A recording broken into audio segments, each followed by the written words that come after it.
Baik, saudara, kita kini beralih ke informasi selanjutnya. Saudara, dalam satu pekan terakhir, sejumlah wilayah di Sumatera Selatan mengalami cuaca ekstrim yang mengakibatkan bencana banjir dan longsor. Hujan deras yang dalam satu minggu terakhir terjadi di Sumatera Selatan. Ada beberapa daerah yang terkena dampak dan rawan banjir, seperti di Kota Palembang, Kota Pagar Alam. Belum lagi daerah yang rawan longsor, seperti Kabupaten Oku dan Kabupaten Lahat.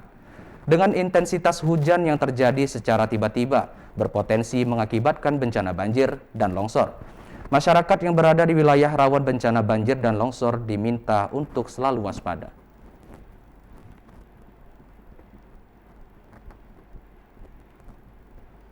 Sementara itu cuaca ekstrim yang terjadi menjadi perhatian dan kewaspadaan terutama di daerah rawan bencana. Lantas bagaimana perkembangan cuaca menurut Badan Meteorologi dan Geofisika Provinsi Sumatera Selatan saat ini?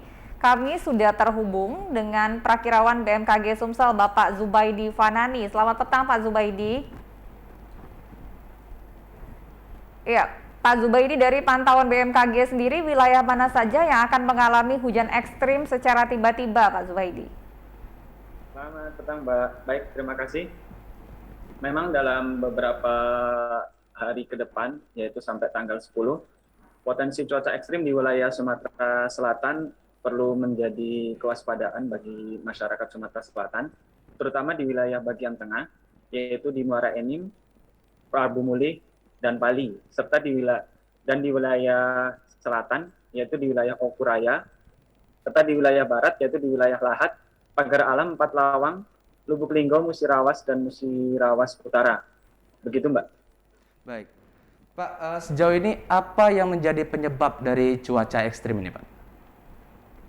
Penyebab dari cuaca ekstrim, Mbak, sebagaimana kita ketahui bahwa sudah masuk bulan Desember, di mana kalau bulan Desember itu potensi penguatan dari monsun Asia cukup intens di wilayah Indonesia. Jadi faktor penyebabnya yaitu kuatnya monsun Asia.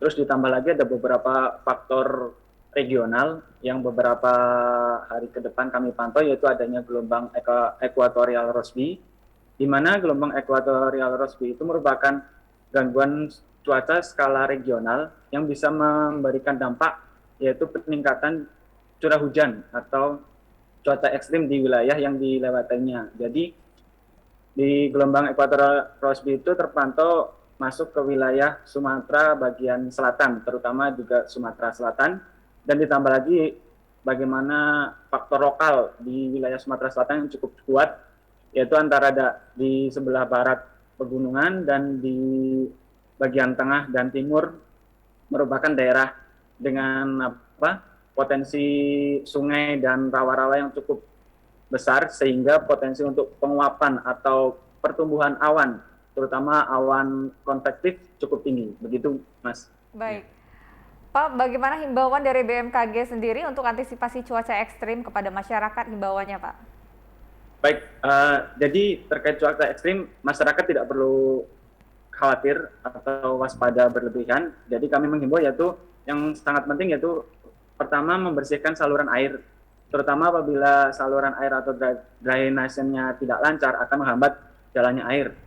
Terus yang kedua yaitu melakukan pemangkasan dahan atau ranting apabila yang pohonnya itu sudah terlalu rindang, harus segera dipangkas. Apabila terjadi angin kencang, nanti dikhawatirkan dahan atau ranting itu akan tumbang atau patah.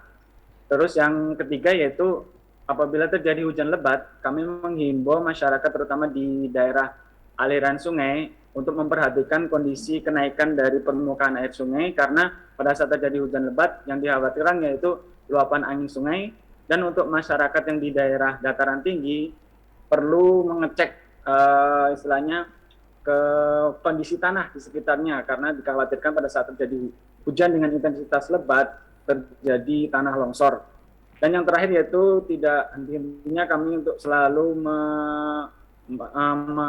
mengedukasi masyarakat bahwa untuk selalu memonitor informasi perkembangan cuaca dan perkembangan juga peringatan dini cuaca ekstrim di wilayah Sumatera Selatan, baik melalui informasi aplikasi info BMKG maupun melalui kanal media sosial kami yaitu info BMKG Sumsel. Begitu Mbak dan Mas. Baik, terima kasih Pak Zubaidi telah bergabung dalam Sumatera Selatan hari ini dan selamat beraktivitas kembali Pak. Selamat petang. Selamat petang. Saudara, kita beralih ke informasi selanjutnya. Hujan deras sejak semalam membuat sebuah pohon besar roboh. Meski tidak ada korban, namun akses jalan menuju rumah dinas Wakil Bupati Muara Enim tertutup, serta jaringan listrik dan telepon terganggu.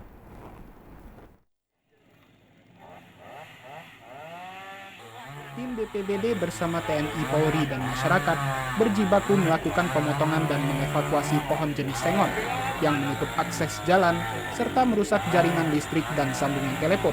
Kepala BPBD Kabupaten Muara Enim membenarkan pohon tumbang dan melakukan pemotongan dan mengevakuasi material. Tidak ada korban jiwa, namun akses jalan di komplek rumah dinas Wakil Bupati serta jaringan listrik dan telepon ikut terganggu. Ya, kami dari BPBD segera turun tim. Saya juga berkoordinasi dengan pihak PLN dan juga tadi dengan Kepala Dinas Lingkungan Hidup sudah diadakan apel di sini juga. Dan kita minta bantuan kepada pihak PTBA maupun perusahaan-perusahaan yang lainnya untuk membantu mengevakuasi tumbangnya pohon ini. Pohon tumbang diakibatkan hujan dan angin kencang semalam mengguyur Kabupaten Muara Enim. Habis sholat subuh, kedengar suara robohan pohon. Habis itu kita lihat ke depan, memang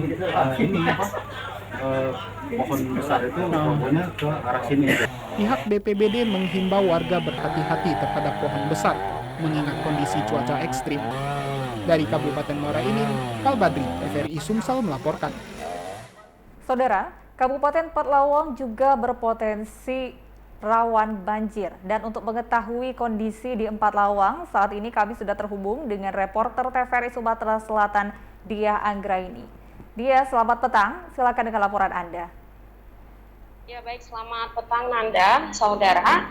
Dari Kabupaten Pelawang dapat kami laporkan bahwa Badan Penanggulangan Bencana Daerah BPBD Kabupaten Pelawang menghimbau bagi masyarakat yang tinggal di bantaran Sungai Musi agar lebih ekstra waspada ataupun mengungsi jika melihat debit air Sungai Musi yang meninggi karena curah hujan yang cukup lama sekitar 2 jam hingga 3 jam.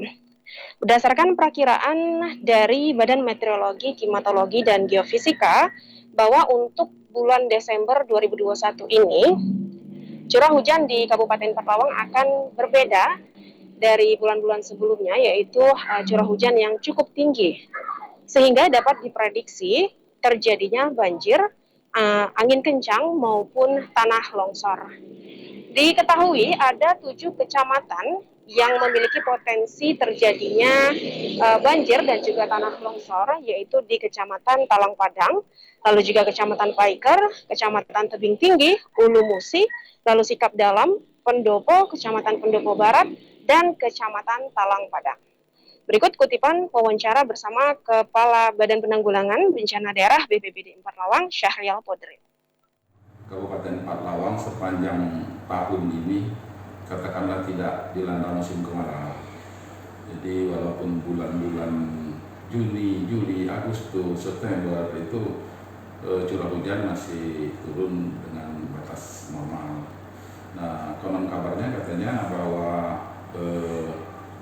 mulai memasuki bulan Oktober curah hujan akan meningkat tinggi.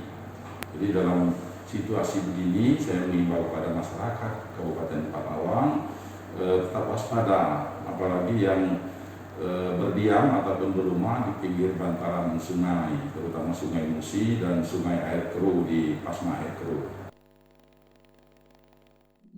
Ya, sementara itu saudara, dari 7 kecamatan ada beberapa desa yang disinyalir rentan, yaitu di Desa Padang Gelai, Padang Tepong, Padang Betong, lalu juga Pulau Kemang, Bandar Aji, Padu Raksa, Lubuk Layang, Tanjung Rahman, dan Desa Tanjung Geran.